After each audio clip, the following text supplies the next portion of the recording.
नगाराओ।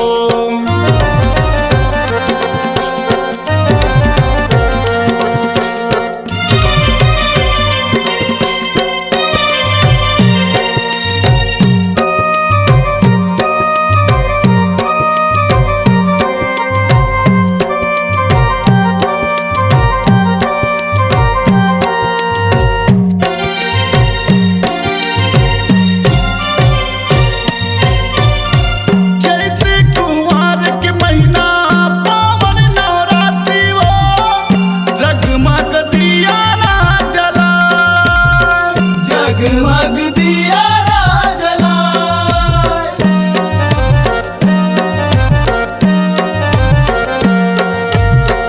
नौ रूप नौ दुर्गा दाई अंगना दुआरी तो कहर महार माँ महार, कहर महार माँ महार।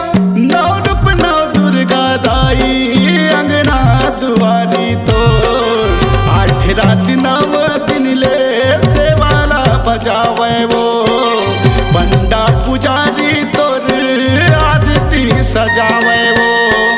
चारों मुड़ा गूंजे चारो सत बहिनी दाई जगमग बरे तोरी जोत, सत बहिनी दाई जगमग बरे तोर जोत। दाई तोर अंगना जवारावो शंख ढोलकिया मादर बाजते नगाराओ।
चमेली फूल मोगरा के हार वो आदि भवानी मोर सुन ले गुहार वो।